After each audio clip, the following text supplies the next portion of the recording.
అయితే 2 లక్షల కోట్ల రూపాయల వరకు 2 లక్షల రూపాయల వరకు రుణమాఫీ చేస్తా అంటాడు. సాధ్యమైద్దా అని అడిగినాను.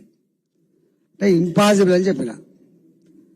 వాడు దేశాన్ని పాలించినోడు, ఇంత అనుభవం ఉన్నోడు, ఇట్లా హామీ ఇస్తున్నప్పుడు నువ్వేందా కొత్త సూత్రం చెప్తున్నాను అని అడిగాడు. Sir, boss is always right, కానీ విషయాన్ని చెప్పాలి కదా.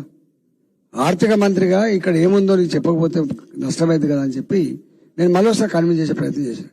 నథింగ్ డూయింగ్, మీరు 80% కూడా మనం కూడా చేయాలి. వాడు ఎన్ని అడ్డదాలైనా తొక్కి వాడు గవర్నమెంట్ అవ్వాలనుకున్నప్పుడు నీకెందుకు కథ, నువ్వు కూడా మనం చేయాలన్నాడు. అంటే మీ ఇష్టం సార్ అంటే 1,00,000 రూపాయల రుణమాఫీ ఇచ్చిండు. గుర్తుందా? 2018లో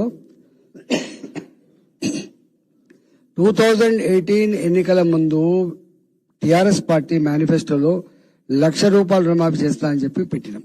మీకు ఐడియా ఉండాలి. పెడితే 4.5 సంవత్సరాలు గడిచింది, ఇవ్వలేకపోయిండు. రెండో మాట ఏమైంది తెలుసా? మొత్తం రైతుల యొక్క అకౌంట్స్ అన్ని కూడా బ్యాడ్ అకౌంట్స్ అయిపోయినాయి. అప్పు పుడతలేదు. వాళ్ళ పిల్లలు ఎక్కడ అమెరికా పోవాలన్నా లేకపోతే రూరల్ హౌసింగ్ లోన్ తీసుకోవాలన్నా అప్పు పుడతలేదు.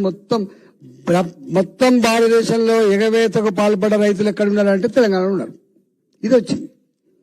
లాస్ట్కు మొన్న మీరు చూసిండ్రు, రింగ్ రోడ్ అమ్ముకుంటే ఇచ్చిన పైసలు 7,600 7,800 కోట్లు. తర్వాత హైటెక్ సిటీ దగ్గర 100 కోట్లకి ఎకరం చొప్పున అమ్మితే ఆ పైసలు ఇవన్నీ తీసుకొచ్చి బ్యాంకులో చెల్లిస్తే అసలు తీరలే, వడ్డీకే సరిపోయింది. మీకు నిన్న మనం నడతాను చూసాం.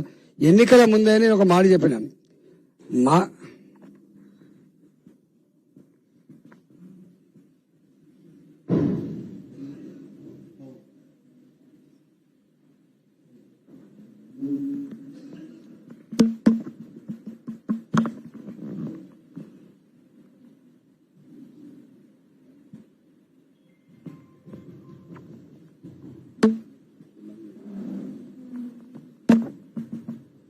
ఎందుకు చెప్తున్నా మీకంటే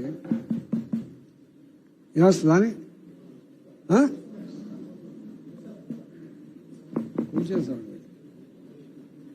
అంటే 1,00,000 మాట మాట్లాడితే నంబర్ 1 స్టేట్ అని చెప్పే ముఖ్యమంత్రి, సంపద కొదలైన ముఖ్యమంత్రి, మొత్తం దేశంలో దూసుకోబోతుంది రాకెట్ వేగంతో అన్న ముఖ్యమంత్రి, ట్యాక్స్ కలెక్షన్ లో నంబర్ 1 స్టేట్ ముఖ్యమంత్రి ఎందుకో చేయలేకపోయిండు. చివరికి ఆ పైసలు వస్తే ఇంట్రెస్ట్ సరిపోయింది.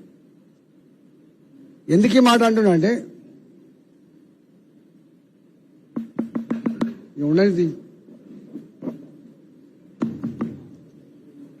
ఎందుకు ఈ మాట అంటున్నా అంటే ఇవాళ రేవంత్ రెడ్డి గారు ఇచ్చిన హామీలు మీరు ఇప్పుడు చూసిందా? మహిళలకి 2,500 రూపాయలు ప్రతి నెల వృత్తి ఇస్తా అని చెప్పిండు.